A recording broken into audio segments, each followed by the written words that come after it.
vekovno prašanje na koje ponekad teško da se даде odgovor. To prašanje го постават само не християните, тук и християните. Зошто Бог дозволува да недолжните страдаат? Тоа е прашање поставувано. Сигурно и вие сте го добили, па може би самите ние понекогаш го поставуваме, кога ќе дојдеме до реквизит, кога ќе дојдеме до големите искушенија. И повторно прашање се поставува. А одговор, како да немаме исцрпен, цялост. Се прашуваме каде да најдеме одговор. Дознав една информација која е еден податок дека 90% од они кои се атеисти се поради тоа што не можат да го прифатат фактот дека се силни од Бог, значи се мокни од Бог, кој исто така е Бог на љубов, дозволува да недолжните страдаат. За нив Бог, тако Бог не постои. И тие не можат да го сватат, да го разберат и да веруваат во еден таков Бог. Но, браќи и сестри, тоа прашање не е само прашање за оние кои не веруваат во Бога, за атеистите. Тоа прашање за христијаните и ние често пати го поставуваме зошто Бог не реагира, зошто Бог молчи. Поведено видно в контекст со разни медицински лица и луѓе кои барат помош и здравје, се прашуваат, ајде ние старите вели, но зошто младите заболуваат, зошто младите страдаат и умираат? Не знам дали имате вие 100% одговор да им дадете на таквите луѓе.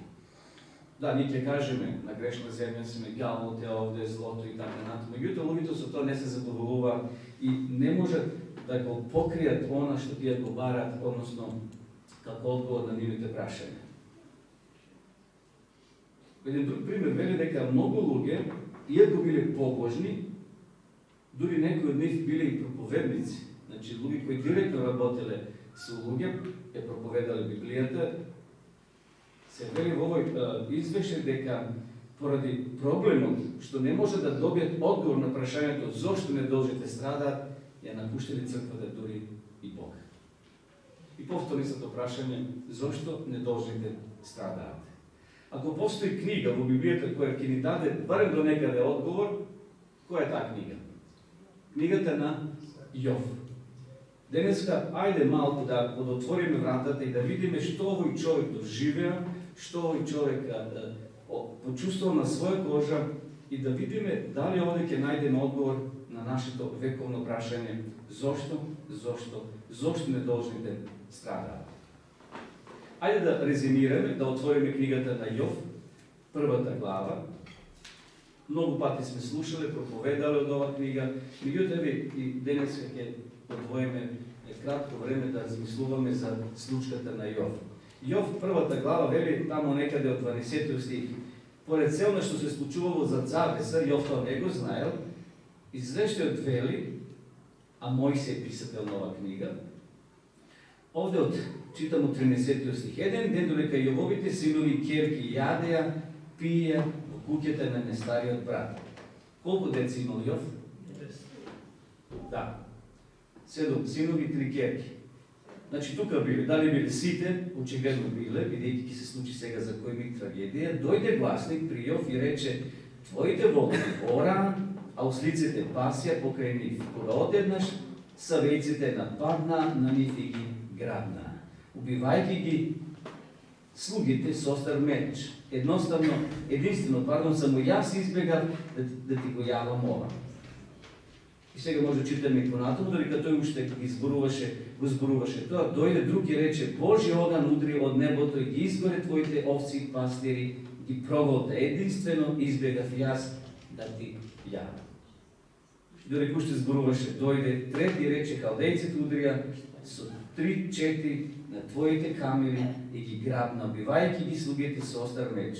Едноставно се уништено било. Само вели јас избегав, односно се спасив и дојдов да ти кажам. И сега, ако одите до крај, на крајот вели сите, и ете силен ветар се крена од пустината. Удри на сите 4 агли на куќата. Ја урна врз децата. На ти и тие загинаа. Единствено избегав јас да ти јавам. Кој бил тој што избегав? Слуганик. Таму што работел, ја чувал можеби куќата кога била само, кога немало некој така натаму.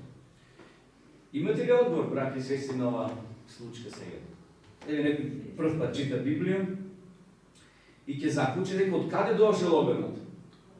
Од небото, од Бога веќе. Од небото, Божи оган. Божи оган. Мојсе не лаже. Мојсе писател на ова книга. Мојсе добил видение, се што се случило и Јофе патриар, живе таму на почетокот уште. Или Божи оган дојде, удри од небото, ги изгоре твоите деца. Број 1. Сите материјални благослови, браќи и сестри, воловите, камилите, овците, кравите, коњите, работниците, слугите, што биле под Јовова контрола, изчезна. Јов бил богат човек, били таму на исток, немаше по-богат од него. Најтешко му било кога се свртил и доаѓа последниот гласник и му вели: Господару, твоите деца загинаа. Твоите деца повеќе не се живи. Тој го губи она највредното за еден човек денес. И куќе и се може да се надокнади и кола, меѓутоа ете децата исчезнале, односно загинале. Само за неколку минути Јов го губи своето потомство. Навистина ги губи синови, керките. И тоа на еден така сиров начин. 7 сина и 3 керки. Голема трагедија. Човек да изгуби едно дете, па голема трагедија. Замислете 10 деца и тоа не едно по месец, па година, па возрастни, сторени деца. Цветови. Јов, значи, први ги губи материјалните добра или богатство, второ ги губи децата, највредно за еден родител, и трето го губи Јов своето здравје. Психијатрите велат, браќа и сестри, дека најголем удар на човекот е удар на самиот него, односно неговото здравје, а тоа е неговата екзистенција. Кога човекот ќе се разболе. Психијатрите велат дека човекот кој ќе се разболе во голема мерка го менува начинот на размислување, поготово ако е тешко болен. Дали некој што сте го доживеале, кога ќе добиете некоја диагноза која не ви е покеев или не сте очекувале, го менувате 100% животот, планови, идеи паѓаат во вода, едноставно немате некои големи идеи, веќе големи планови. Зошто? Во прашање сега здравјето да го сочуваш. Јов го губи здравјето. Ако читате малце подолу, ќе видите Јов како се однесува, Јов како реагира. Не му е лесно, Божи човек, но и тој од крв и од мес. И тој се прашува зошто Боже? Зошто се случува ова голема трагедија? Тој не го знае оној разговор таму меѓу сатаната и Бога. Тој не бил информиран. Тој бил како експеримент во рацете на Бога. Јов, браќи и сестри, ја губи оно што човекот претежно го губи, мотивација да воопшто живее. Кога човек ќе се разболе, кога ќе доживее некој голем здравствен проблем, тој губи мотивација за живот. Таа болка го разорва неговото срце. Значи, богатството го губи, вред. Меѓутоа, кога слушнал за неговите деца, тоа бил најголем удар, а подосна ете и неговото здравје било пореметено. Бара стихови овде во неговата книга, стихови со кои ќе го доловиме, ќе го доближиме неговото внатрешно размислување. Еве ги пронајдов овие стихови, може ги читаме заедно. 6 глава, 8, 9 и 10 стих. Да видите Јов што размислува, да дзирне на малце до неговиот ум. Како тој ја дефинира својата жалост и на што човек помислува кога ќе изгуби се. Еве Јов што вели. 6 глава, 8 стих. Се надевам дека мојата молба ќе биде послушна. Тој се моли на Бога, вели Боже, се надевам дека мојата молитва ќе услишиш. Бог да ми го исполни она за кое што копнеам. О, кога би сакал, кога Бог би сакал да ме уништи, кога би мавнал со раката да ме сотре. Кој кажа такви зборови, браќа и сестри, во животот? Човек кој го допре дното во својата душевна гонка. Кога изгубил се, го повеќе, како што вели таму Соломон, не ми се милее животот. Едноставно, повеќе не сака да живее. Тоа би била вистинска утеха за мене. Би можел да воскликнувам во тешки маки, зашто јас нема да ги скријам зборовите на светиот. Гледате, Јов со какви зборови, со какви мисли, со какви идеи се занимава. Тој веќе прекршен во животот. Тој веќе не му се живее. Тој размислува да умре. Нешто слично како Илија, се кавате таму под смреката кога се уплаши од она телеграмата што ја доби од жената Езавеља и вели Боже, не ми се живее повеќе, ајде земни ме, не сакам да умрам. Но Јов вели Боже, немој да ми се лутиш, ќе ти кажам нешто. О, кога би ти мавно со твојата рака и да ме сотреш. Ги сотре децата, имотот, сега болен сум, сотри ми мене, Боже. Гледате Јов како размислил, како еден обичен човек, како и денеска ние би размислували ако не допре некоја болест или некоја трагедија. Ке мислиме дека ете Бог кренал раце на тебе, односно на мене. И Јов вели, тоа би била вистинска утеха за мене. Дали некојаш сте помислили на такви мисли, браќи и сестри? Ајде да се сетиме за миг. Сетете се за миг во животот кога ни било тешко, кога сме добили диагноза дека е тешка, дека е страшна, кога нешто се случило непредвидено. На Јов му било 10 пати повеќе од тие моменти кога ние сме били во таква ситуација. Замислите, 10 пати на Јов му било потешко од ситуацијата во која ние некој сме се нашли во минатото. И Јов целото тоа време, додека слуша информации, лоши вести, се прашува зошто Бог дозволува да недолжните, невините страдаат. Зошто и зошто. Тој кој е сесилен, кој е семокен, дозволува да нешто тако се случи. А Бог дали му одговара? Бог молчи. Бог интересно, не му вели ове 1 плюс 1 е 2. Затоа се случи. 2 плюс 2 е 4, затоа се случи. Не. Јов бара одговор, Бог молчи. Во меѓувреме ќе му дојдат утешители, колку беа? Тројца, така? Тројца утешители да го тешат наводно. Но подоста Јов ќе биде повикан од Бога на рапорт, ќе биде повикан на разговор. Но Бог нема да му одговара директно еден на еден, туку ќе му дава примери. И ове, гледаш ли ова? Гледаш ова? Читајте во следните глави, ќе видите дека Бог на Јов сака да му даде индиректен одговор. Но дали Јов тоа ќе го разбере? Ќе видиме подоста, односно самиот тој ќе каже како завршница на неговата книга, кога Бог повторно сите благослови ќе му ги врате. И децата, и имотот, и богатството. Но Бог молчи. И повторно се поставува на прашање зошто Бог дозволува да едноставно недолжните страдат. Дали Бог има некоја полза од тоа, браќи и сестри, кога едно невино детенце од неколку години да умре од леукемија или од некоја тешка болест? Има ли нешто добро во тоа? Дали некој од тоа ќе се опамети, ќе се освести? Повторно прашање, зошто Бог молчи? Зошто Бог дозволил да ова зло се сруши токму во животот или во семејството на овој богат, односно верен човек? Додека ние вечера појадиме, односно вечера или утре ќе појадиме, преку 100.000 деца ќе легнат и ќе станат гладни. Тоа е стара бројка веќе. Таа бројка се постојано оди нагоре.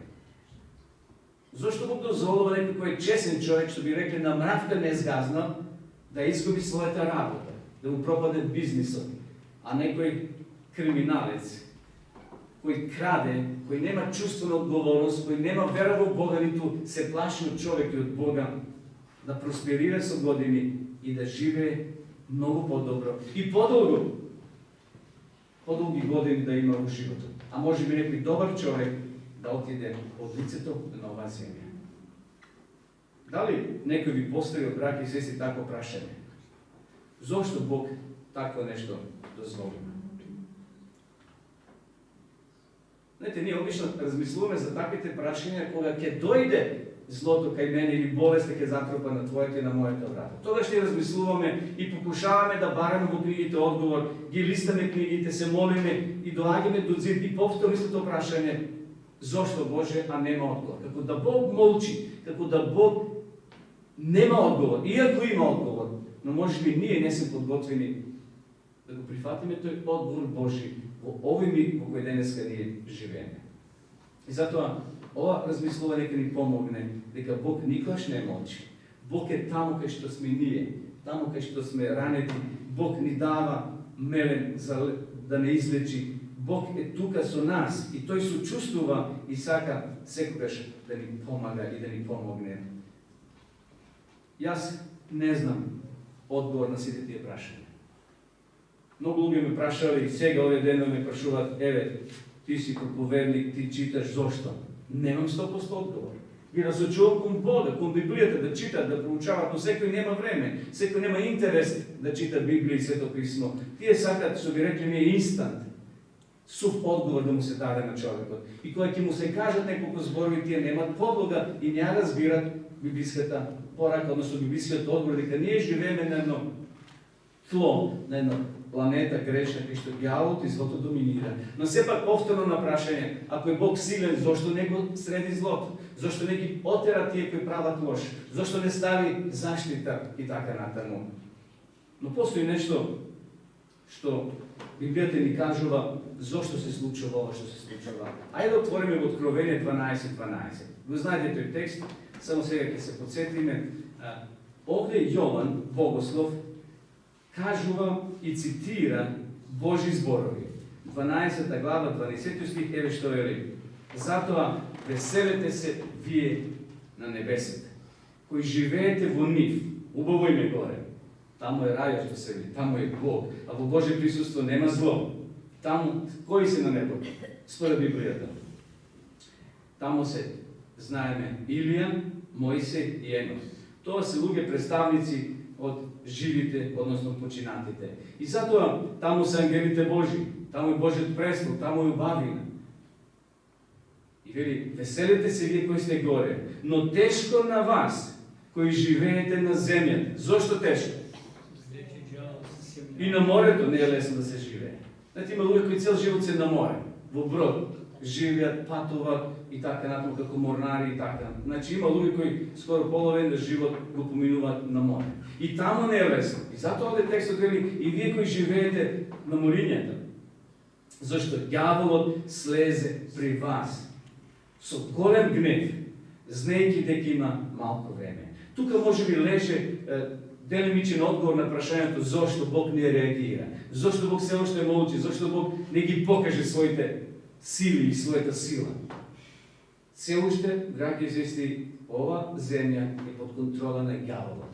Секако Бог е тој создател, Бог ги држи конците се уште, но сепак дадено му е на ѓаволот, додека не се наврши времето, додека тој 500 часовник скорост не истече, ѓаволот, знаејќи дека има малку време и ќе прави цел своја страна. Да предизвикува и бактерии, бакцили и болести, како што слушаме, да се повеќе и повеќе луѓето бидат окупирани со своето здравје, наместо да размислуваат за Бога. И ќе се случат и трагедии. Болеста не прашува дали си млад или стар. Ѓаволот ли слезе при вас со голем гнев. Кога е некој гневен, тој не размислува каде ќе удри, што ќе направи. Дали некој заслужен или незаслужен. Ударот удара се. Кога земјоделецот коси со косата, тој коси и стара трева, и млада, и цвеќиња, и копреви, и се она што ќе се најде под косерот. Ѓаволот е тој кој замамнува се почесто и почесто, браќи и сестри, со цел да не рани сите нас, да изгубиме доверба во Бога и да кажеме ништо нема од тоа. И да отидеме во групата на атеистите, зашто како рековме, колку проценти се оние кои кажале дека ако е Бог силен, ако Бог навистина постои, зошто не реагира? 90% од атеистите се атеисти затоа што изгубиле доверба во Бог. Или станале атеисти затоа што рекле, ако тој Бог силен и Бог на љубовта, зошто не реагира? Зошто молчи? Сакам да раскажам еден краток пример за едно момче кој имало 12-13 години. Одел во училиште како и другите деца.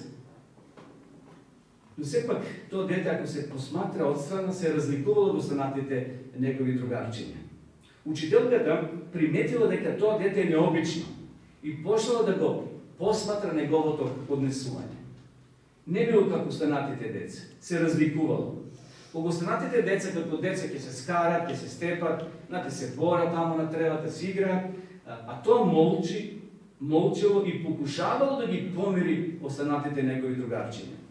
Кога го провоцирале, го псуеле, тој не им враќа, не им одговара, се повлекувал.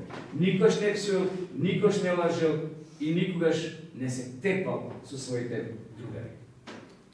Никош не работел нешто што го работеле како лошо неговите другарчиња. И така еден ден учителката се толку загрижила, што отишла кај директорот да му каже дека со тоа дете нешто не е во ред. Не е како останатите деца. И затоа таа предложила да биде повикано на разговор кај директорот со психолог што има деца. Значи да дојде психолог и да разговара со тоа момче. Вели се грижам за него. Мислам дека треба да го повикаме на разговор и озбилно да поразговараме со него, рекла учителката на директорот. И го повикале. И потоа почнал разговор. Ево прилика како течел разговорот. Детето ја отворило својот уста и рекол: јас немам татко. Мој татко беше цар или крал на една афричка држава. Еден ден дојдоа луѓе со пушки и почнаа да пукат и мој татко беше смртно ранет. Пред да умре, ги повика сите деца и мене ме повика и нешто ми каже што никогаш јас нема да го заборавам. Тато ми рече: ти сине не можеш да живееш повеќе во оваа држава, ќе можеш да се иселиш и да живееш на друго место. И цел живот да живееш надвор од својата татковина. Но животот е пред тебе. Но те молам, немој да заборавиш една многу важна работа.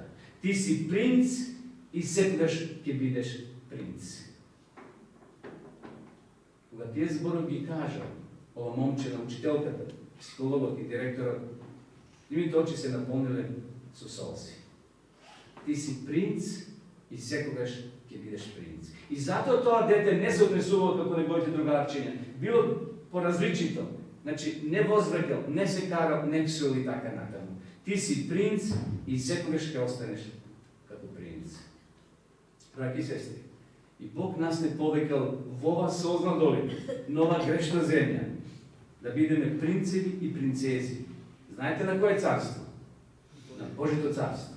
Какова момче што требало по наследство да биде следен крал, бидејќи е принц, но неговото царство се изгубило кога татко му починал. Но ние, браќи се, сме принцеви и принцези на небесното царство. Тоа е дјавол го знае. И затоа тој ќе убира со сета своја сила врз нас, ќе предизвикува болести, травми, проблеми, прашања на кои ќе немаме одговор, но да не забораваме никогаш дека ние сме принцеви и принцези на големиот Бог.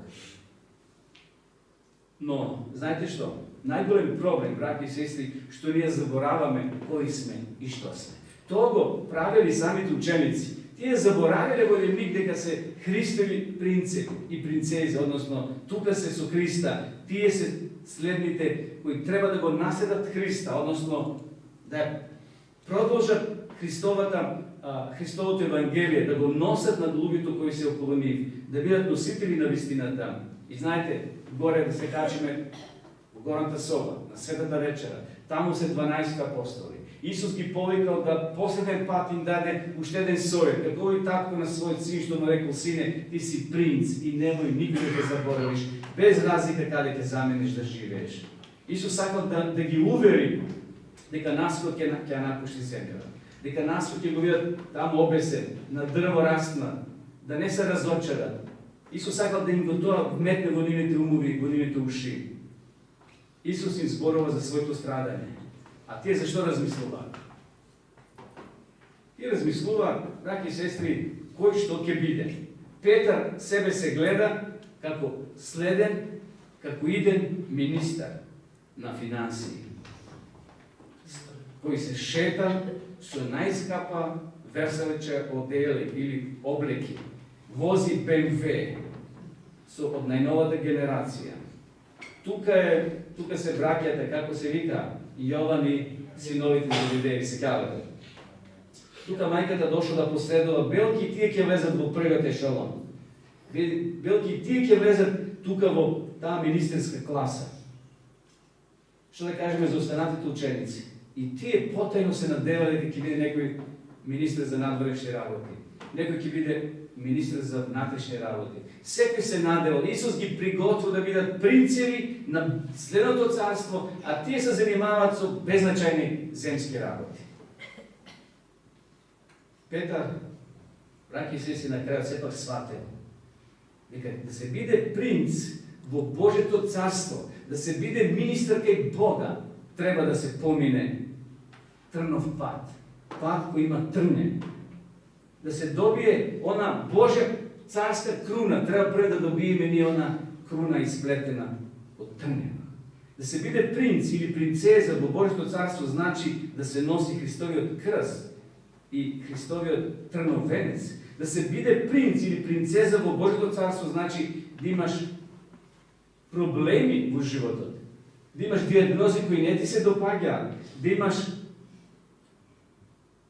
работи кои понекогаш не се во склоп со нашите размислувања, браки и сестри. Да се биде принц и принцеза значи да носиш трнов венец и тогаш тој ќе ти задава тешки болки, а ние не на одговор. Не на одговор зошто тоа ни се случува. Значи да се биде принц и принцеза, браки и сестри, значи да имаме чврста вера и да останеме на курсот кога сите ќе ни свртат грб, кога ќе биде можеби тешко болни, кога никој нема да ни сврти телефон, или кога никој нема да не посети, сега зборувам опште така, кога може пријателите ќе не напуштат, па дури кога мислиме дека целиот свет е против тебе, а Бог молчи. И тогаш треба да останеме верни. Јов ни е пример во тоа. Човек кој само кажал, жено, немој така да кажуваш, немој така да зборуваш, голи дојдовме и голи ќе заминеме. Бог даде, Бог зеде. Иако Бог тоа не го зел. Но сепак Бог знал дека Јов ќе издржи. Бог знал дека во тој експеримент Јов ќе биде херој и Бог ќе го награди. И Јов ќе биде спасен, браќи и сестри. Тој ќе биде во она група и нека биде во она околу Исуса, како се вика таа група. Она гарда која навистина заслужува, не само тој, и многу други кои животот им бил загрозен и го изгубиле животот ради Христа. И нека бидат во таа гарда, во таа Христова гарда. Што рече еден брат, јас сум задоволен да бидам во големото мноштво. Дали сме задоволни да бидеме во тоа големо мноштво? Нека биде, Бог знае кај ќе ни биде местото, но битно е додека го чекаме Христа, браќи и сестри, да не подклекнеме. Не е лесно. Не е лесно, поготово кога ќе се допре до твојата и до мојата кожа проблем. И што може да извлечеме корисно од животот на Јов? Дали има корисни пораки? Има, но знам дека ова што го зборувавме денес ќе го забораваме, нормално, ќе дадат нови информации, читаме, проучуваме, се молиме и така натаму. Меѓутоа, благодарение на ова книга, браќи и сестри, милиони луѓе ја зацврстеле својата вера во Бога, затоа што го читале овој настан, го читале за Јова, размислувале дека Јов, и затоа постојна изрека Јовови маки. Навистина, никој од нас не е доживел судбината на Јов. Никој од нас да не ја доживе во својот живот, но сепак, кога ни е тешко, кога ќе патиме, кога сме скршени, кога сме паднати, ајде да паднеме на колена и жестоко да го молиме Бога, да бараме од Бога. Бог вели барајте, тропајте, јас ќе ви одговорам, ја ќе ви отворам, но тогаш кој јас ќе проценам, а не ние да го притискаме Бога да пред време отвори нешто што ние не сме силни тоа да го носиме.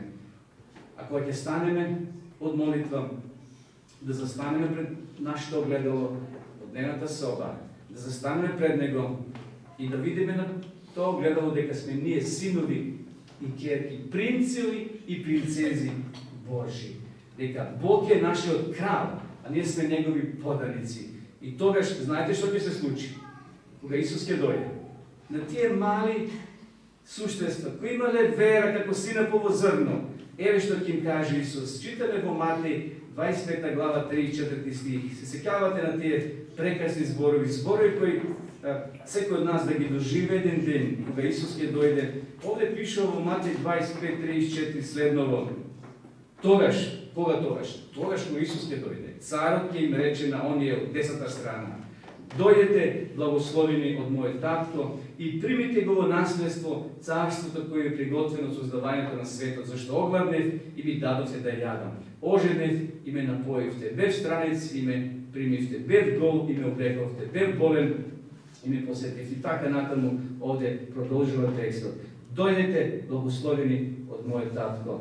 Тогаш, кога, како што вели Јован, браќи и сестри, ќе исчезне ова што сега ќе го прочитам, тогаш ќе добиеме целосен одговор на многу прашања кои денеска не се целосно одговорени или немаме одговор. Откровение 21.1 и видов ново небо и нова земја, зашто првото небо и првата земја помина и море више немаше повеќе. 4 стих. И ќе избрише секоја солза од нивните очи, и смрт нема да има веќе, ниту тага, ниту плач, ниту болка, зашто првото помина. И 5 стих кулминација. И оној кој седи на престолот рече, ете, правам се ново. Уште рече, напиши го ова, или додај го уште ова. Зашто овие зборови се верни и вистинити. Нека му е слава и благодарност на Господа, браќи и сестри. Да сватиме дека ние сме принцови и принцези Божи. Но ќе има моменти кога тие принцеви ќе страдаат, ќе мора да ја напуштат својата татковина, како ова момче. Но никогаш татко му рекол да не заборавиш дека си ти принц на големиот крал. Ние сме принцеви, синови Божи на големиот цар на вселената, а тој е нашиот спасител Господ Исус Христос. И кога ќе не идеме на тешки прашања, и кога ќе идеме на проблеми за кои нема одговор, да клекнеме понизу пред Бога и да бараме сила да издржиме, а Бог ни даде да се удостоиме, да се учврстиме во верата и така еден ден, како Јов, се оно што сме го изгубиле, Бог ни го поврати. Нека му е слава на Господа за тоа. Амин.